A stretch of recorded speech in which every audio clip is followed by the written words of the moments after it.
ประมาณสักเตียงเกิ่งนะเตียงเกิ่งนี่ก็ท่านเจ้าคุณพระสุธีวัชระบัณฑิตนะชื่อใหม่ไขของเดือ ก็จะเดินทางมาที่ท่าอากาศยานนานาชาติเชียงใหม่นะฉะนั้นก็คณะสงฆ์พุทธศาสนิกชนก็จะได้ถวายการต้อนรับแล้วก็อาราธนาเข้าสู่เมืองเชียงใหม่ของเรานะซึ่งก็จะมีขบวนเคลื่อนขบวนอัญเชิญสัญญบัตรพัดยศนะออกจากท่าอากาศยานนานาชาติเชียงใหม่เขาก็เวลาประมาณบ่ายโมง10 นาทีแล้วก็จะถึงวัดพระสิงห์วรมหาวิหารนี่ก็ประมาณบ่ายโมง40 นาทีกะวางประมาณนั้นนะฉะนั้นก็จะเข้ามานมัสการพระพุทธสิหิงค์นะที่พระวิหารลายคำนะวัดพระสิงห์วรมหาวิหารหลังจากนั้นก็จะอัญเชิญสัญญบัตรพัดยศประดิษฐานไว้ที่ในพระวิหารหลวงวัดพระสิงห์วรมหาวิหารหลังจากนั้นเจ้าคุณสุธีวัชระบัณฑิตก็จะได้จุดธูปเทียนบูชาพระรัตนตรัยเสร็จแล้วก็จะได้เข้าถวายเครื่องสักการะพระมหาเถระผู้ว่าราชการจังหวัดเชียงใหม่ก็ได้อ่านพระราชโองการเลื่อนสมณศักดิ์พระสงฆ์ทรงสมณศักดิ์จำนวน9 รูปก็เจริญพระพุทธมนต์หลังจากนั้นประธานสงฆ์นะก็จะได้กล่าวสมโภชนียกถาแล้วก็พระสุธีวัชระบัณฑิตก็จะได้กล่าวขอบคุณอนุโมทนาผู้ว่าการจังหวัดเชียงใหม่ในนามเจ้านายฝ่ายเหนือข้าราชการพุทธศาสนิกชนก็จะได้กล่าวถวายมุทิตาสักการะถวายจตุปัจจัยทายธรรมประสงค์ฉะนั้นอนุโมทนาแล้วก็ศิษยานุศิษย์ประชาชนพุทธศาสนิกชนก็ถวายมุทิตาก็เป็นเซตพิธีนั่นนี่ก็พิธีเบื้องต้นนะที่จะถวายการต้อนรับพระราชาคณะพระสุธีวัชระบัณฑิตนะในวันนี้ในวันเสาร์ที่22เวลาก็ตั้งแต่ประมาณบ่ายโมงเป็นต้นไปเด้อบรรดาท่านผู้ฟังทั้งหลายที่พระวิหารหลวงวัดพระสิงห์วรมหาวิหารซึ่งท่านอาจารย์เจ้าคุณพระสุธีวัชระบัณฑิตหรือว่าท่านพระครูสิริบรมธาตุพิทักษ์นี้ดำรงตำแหน่ง รองที่การบดีมหาวิทยาลัยมหาจุฬาลงกรณราชวิทยาลัยวิเขตเชียงใหม่เนี่ยบรรดาท่านผู้ฟังทั้งหลายนะนักบริหารถือว่าเป็นนักบริหารรุ่นใหม่นะ ที่มีความพร้อมนะฉะนั้นนักบริหารหรือว่าผู้นำในปัจจุบันจะต้องมีหลักในการบริหารหลักการบริหารจะทำให้คนเฮาเนี่ยมันมีหลักเกณฑ์มีหลักกรรมเป็นเครื่องประเมินที่ใดถ้าบ่มีหลักการบ่มีหลักเกณฑ์แล้วก็บ่ใจหลักกรรมแล้วที่นั้นเกิดความสับสนวุ่นวายนะด้วยปัญหาเป็นบอกว่าอย่างที่ทำงานใดถ้าทำให้จริงอย่าทิ้งหลักและรู้จักการเวลาหาเหตุผลทำดีงานดีมีคนพักเทิดศักดิ์ตนค่าของคนคือผลงานตะการคุณเพราะฉะนั้นเนี่ยบรรดาท่านผู้ฟังทั้งหลายนะในปัจจุบันนี้ประเทศชาติหรือว่าโลกเขาต้องการนักบริหารที่มืออาชีพฉะนั้นก็ยังต้องมีหลักอย่างหลักบริหารของนักบริหารหลักการบริหารก็คือ1บำราบกำลาบคนผ่าน2อภิบาลคนดี3ผูกไมตรีทั่วหน้า4พัฒนามวลชนแล้วก็5นำตนถึงธรรมกำลาบคนผ่านที่บรรดาท่านผู้ฟังทั้งหลายได้ติดตามข่าวสารบ้านเมืองสื่อสิ่งพิมพ์ตั้งสื่อออนไลน์ต่างๆก็คงจะได้อ่านอยู่แต่ที่ถ้าเป็นหนังสือพิมพ์ก็อาจจะหน้าแรกเป็นเขียนเอาไว้เลยว่าปักคันเหปักขะหะละหังนิคันเหนิขะหาละหังซึ่งแปลว่ายกย่องคนที่ควรยกย่องข่มคนที่ควรข่มนี่คือเขาเรียกว่า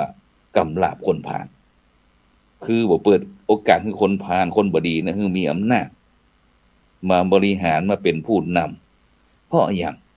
เพราะว่าคนพาลหรือว่าคนบดีเนี่ยปาไปหาพิษซึ่งตรงกันข้ามถ้าไปหาบัณฑิตก็ปาไปหาผลนี่คือกำลาบคนพาลส่วนข้อที่สองบอกว่าอภิบาลคนดีอภิบาลคนดีจะได้บรรดาท่านผู้ฟังทั้งหลายก็คือให้โอกาสคนดีสนับสนุนคนดีให้มีโอกาสได้ทำงานได้บริหารได้เป็นผู้นำพาหน่วยงานสังคมประเทศชาติ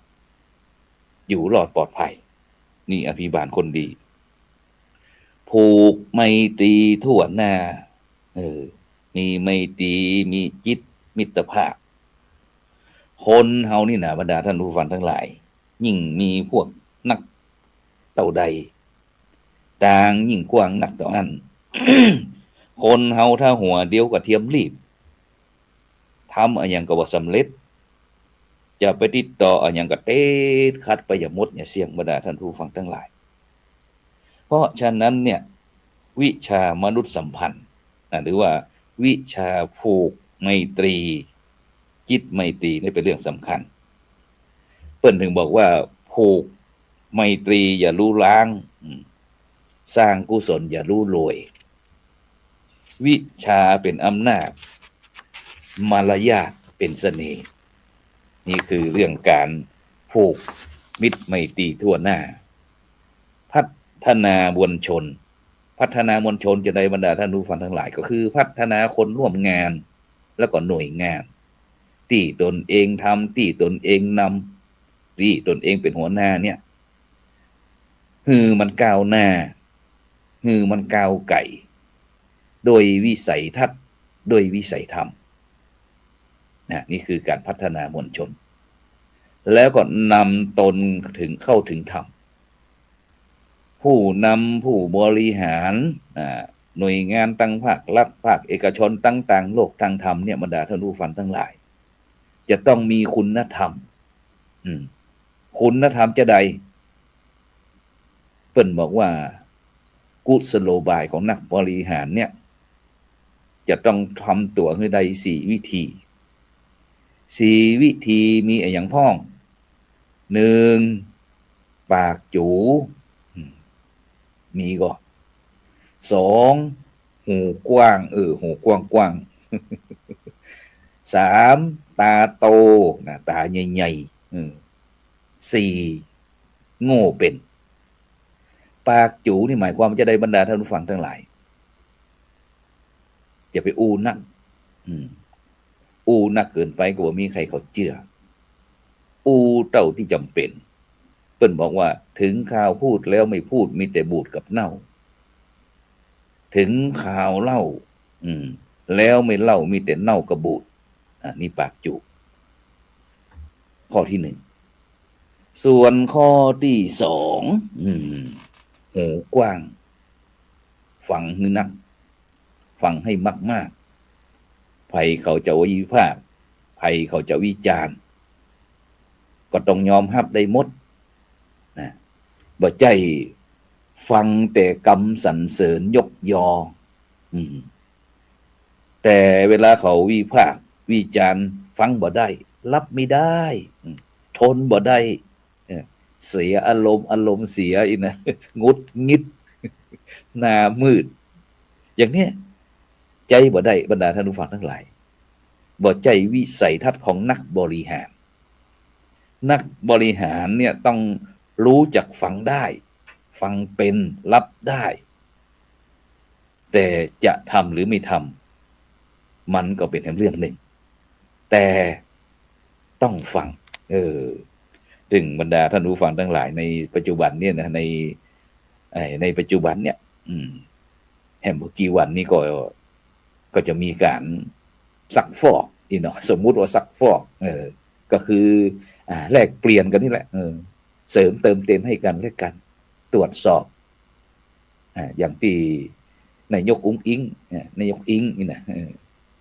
นายกรัฐมนตรีของเฮาของประเทศไทยเฮานะก็จะเข้าสู่ตามระบบสภาสมมุติว่ามีสภา เพราะโลกทั้งหลายนี่มันเป็นโลกสมมุติโลกบ่แท้โลกบ่จริงโลกจำลองเพราะทุกสิ่งทุกอย่างมันบ่แน่นอนบ่จีรังยั่งยืนเกิดขึ้นตั้งอยู่แล้วก็ดับไปฉะนั้นจะต้อง ผู้นำในปัจจุบันจะต้องหูกว้างฟังให้เรื่องนักฟังได้ทุกเรื่องฟังหมดใครจะอู้หมูหมากาไก่ฟังหมดแต่จะทำไม่ทำเป็นอีกเรื่องหนึ่งเพราะว่าเราจะต้องมีพิจารณาหาเหตุหาผลเนี่ยก่อนตาโตเนี่ยนี่สำคัญจะไปเต่าตาเต่ามาแทบนี่นะ จะต้องพอหือรอบคอบ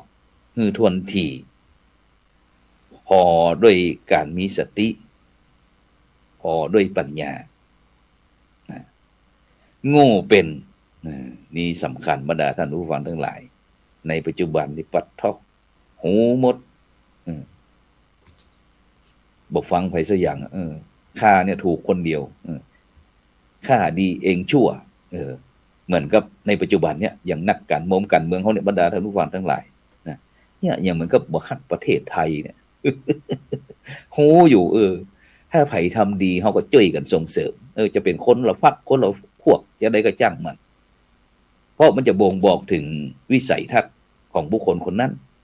บ่ใจว่าบ่ใจหมู่เฮาแล้วบ่ใจพรรคเฮาแล้วบ่ใจคนบ้านเฮาแล้วบ่ใจประเทศไทยเฮาแล้ว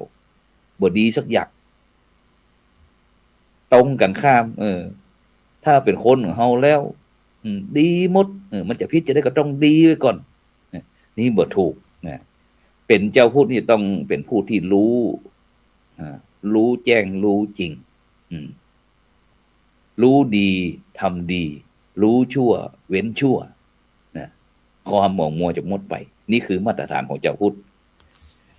ฉะนั้นเนี่ยโง่เป็นบางอย่างหูแต่ต้องทำเป็นบ่หูบางทีบ่หู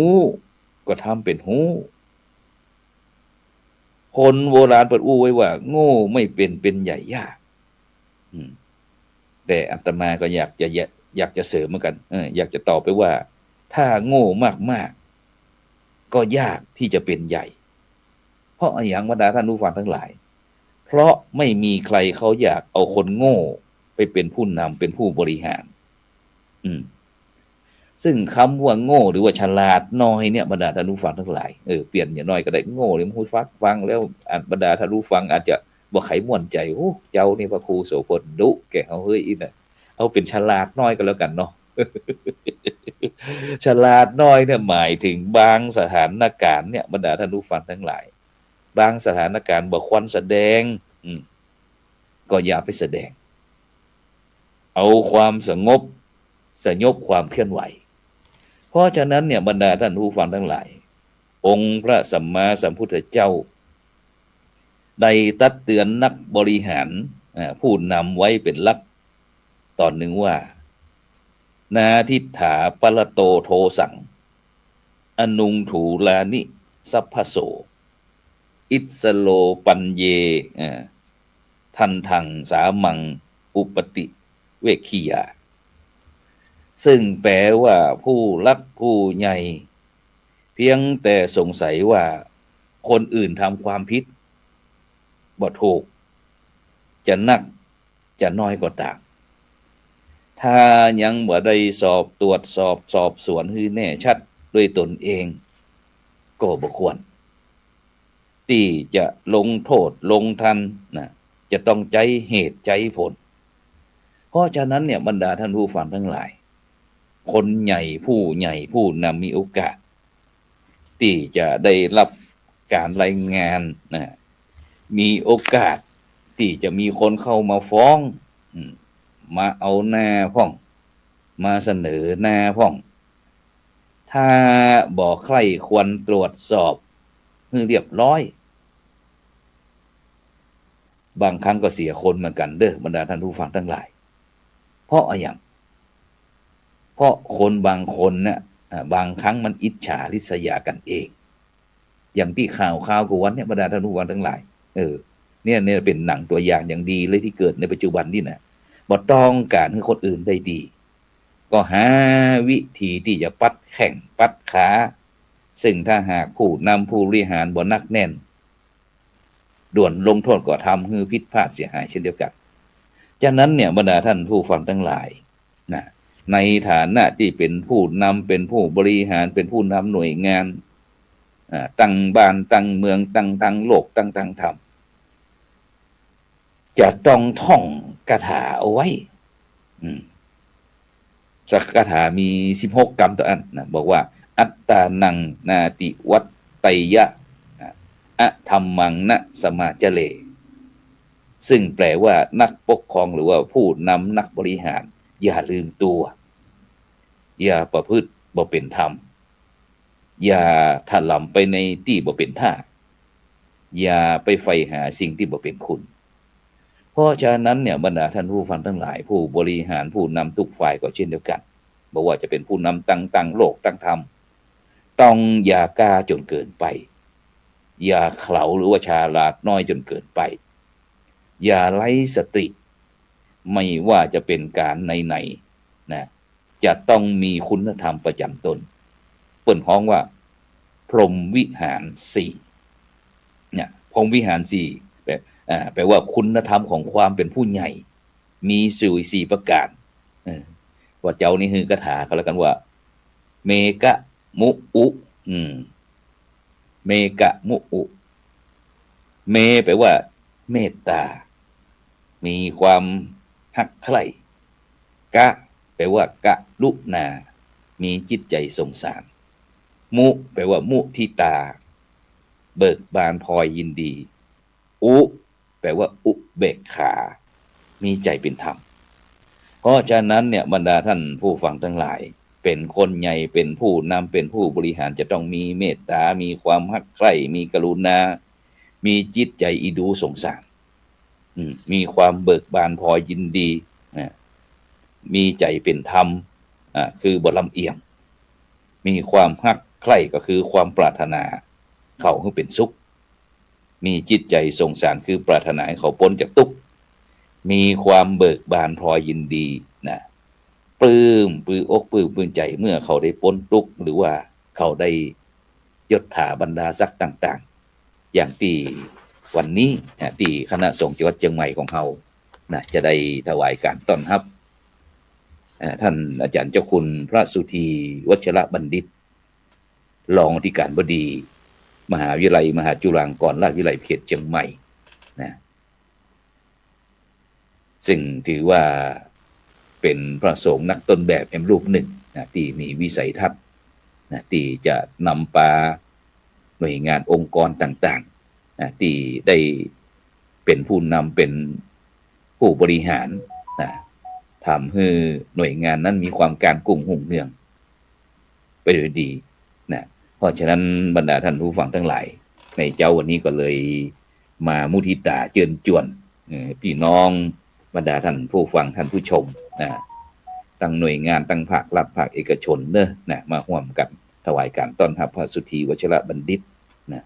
รองที่การบดีมหาวิทยาลัยมหาจุฬาลงกรณราชวิทยาลัยเขตเชียงใหม่นะซึ่งถือว่าเป็นกัลยาณธรรมของพระครูโสพลแห่งรูปหนึ่งฉะนั้นก็วันนี้ก็เวลาบ่ายโมงนะที่พระวิหารหลวงนะวัดพระสิงห์วรมหาวิหารจังหวัดเชียงใหม่แล้วก็แห่งวันที่25เกือบลืมไปนะโรงเรียนวัฒโนไทยพายัพนะเปิ้นก็จะได้จัดงานวันพระราชทานนามโรงเรียนมีการสืบชะตาแบบปืนบ้านล้านนาของเฮานะแล้วก็ทอดถวายพระป่าเพื่อที่จะสร้างศาลาพระพุทธนะที่เป็นสถานที่จัดกิจกรรมของบรรดาลูกๆฟ้าขาวนักเรียนโรงเรียนวัฒโนไทยพยัพของเฮาคือมีสถานที่นั้นพื้นที่สีขาวเพื่อที่จะพัฒนาในการศึกษาเราเรียนฉะนั้นก็เชิญชวนพี่น้องพุทธศาสนิกชนใครอยากจะร่วมศิษย์เก่าศิษย์ใหม่ศิษย์ใหญ่ศิษย์น้อยร่วมกับโรงเรียนวัฒโนไทยพยัพในวันที่25วันที่25นะแล้วก็ในภาคบ่ายก็ ในเมตตาพระเดชคุณหลวงพ่อพระเทพสิงหวราจารย์ด็อกเตอร์นะรองเจ้าคณะจังหวัดเชียงใหม่นะประธานคณะกรรมการขับเคลื่อนโครงการหมู่บ้านรักษาศีล5จังหวัดเชียงใหม่พร้อมถึงคณะกรรมการนะก็ได้นัดหมายกันจะเดินทางลงพื้นที่ไปที่เป้าหมายหมู่บ้านรักษาศีล5ต้นแบบของจังหวัดเชียงใหม่ของเราที่บ้านไร่ที่วัดบ้านทับนะอำเภอแม่แจ่มจังหวัดเชียงใหม่นะฉะนั้นก็จำเป็นที่จะต้องห้อยติดตามไปแต่เจ้านี่ก็เตรียมแบบประเมินโครงการนะแต่ในปัจจุบันนี้ก็การทำเอกสารข้อมูลต่างๆก็จะผ่านระบบอินเทอร์เน็ตธรรมดาท่านผู้ฟังทั้งหลายนะมีแบบฟอร์มส่งข้อมูลลงไปนะนี่ก็เป็นความทันสมัยล่าสุดนะที่ของผู้นำหมู่บ้านรักษาศีล5ของคณะสงฆ์ไทยเราก็มีการประยุกต์นะจากการที่จะใช้กระดาษก็ใช้โซเชียล AI ต่างๆเข้ามาช่วยเพื่อที่จะประหยัดงบประมาณของแผ่นดินนะแล้วก็วันที่26นะตั้งศูนย์ไกลเกลี่ยภาคประชาชนตำบลพระสิงห์คณะสงฆ์จังหวัดเชียงใหม่ร่วมกับสำนักงานยุติธรรมจังหวัดเชียงใหม่สำนักงานพุทธศาสนาจังหวัดเชียงใหม่ก็จะได้จัดโครงการถวายกฎหมายน่ารู้แก่เจ้าคณะพระสังฆาธิการพร้อมถึงภาคีเครือข่ายศูนย์ไกลเกลี่ยภาคประชาชนนะบอกว่าจะเป็นตั้งอำเภอสารปีหางดงแม่วางสันปะตองดอยหล่อจอมตองแล้วก็ฮอดประมาณ6อำเภอด้วยกันนะที่วัดพระธาตุสีจอมตองนะฉะนั้นก็ประชาสัมพันธ์เอิ้นกล่าวคือบรรดาท่านผู้ฟังทั้งหลายได้รับทราบนี่ก็เป็นภารกิจที่นะก็ครูโสพลปริยัตินะพร้อมถึงคณะทำงานนะก็จะได้มีการพัฒนาถวายความรู้นะคือคณะครูบาอาจารย์เขาฉะนั้นก่อนในเจ้านี่ก็เวลาหมดเวลาบรรดาท่านผู้ฟังทั้งหลายจำเป็นที่จะต้องนำในการธรรมะรับอรุณจากไปก่อนเด้อนะแต่จะจากกันก็วันที่23เนาะแม่นก็วันที่19ถึง23วันพรุ่งนี้วันพรุ่งนี้ก็วันอาทิตย์ก็จะเป็นวันพระราชทานเพลิงศพพระครูศรีปัญญาวิเชียร